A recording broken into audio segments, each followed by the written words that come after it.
আহ আহ টি টি টি টি টি, আহ আহ টি টি টি টি টি, আহ আহ।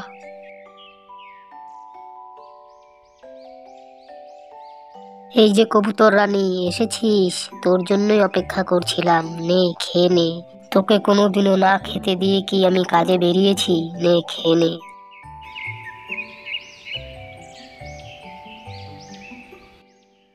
কই গো, শুনেছো?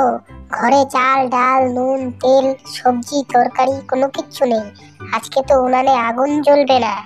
তুমি চিন্তা করো না গিন্নি, এবার ফসল ভালো হয়নি তো কি হয়েছে? ভগবান একদিন না একদিন মুখ তুলে তাকাবে, তখন আমাদেরও দিন ঘুরবে। এদিকে মিঠু নামের একটি ছোট্ট টুনি পাখি জঙ্গলে ঘোরাঘুরি করছিল খাবারের খোঁজে। হঠাৎ তার চোখে পড়ল জঙ্গলের নিচে মাটিতে পড়ে রয়েছে একটি সোনার মোহর, যেটা দূর থেকে খুব চকচক করছিল।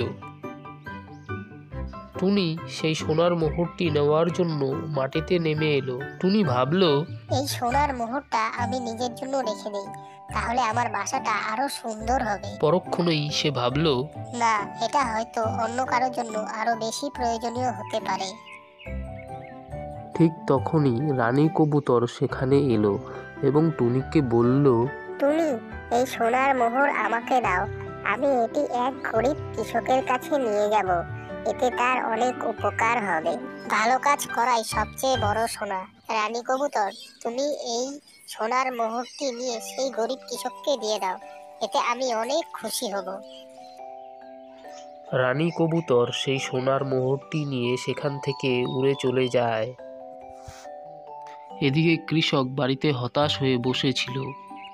কিছুক্ষণ পর রানী কবুতর সেই সোনার মোহরটি নিয়ে সেই গরিব কৃষকের কাছে পৌঁছে যায় আর বলতে থাকে, কৃষক ভাই, এই সোনার মোহরটি বিক্রি করে তুমি সংসার চালানোর মতন টাকা পেয়ে যাবে। ধন্যবাদ কবুতর রানী, আমার এই বিপদে আমার পাশে থাকার জন্য।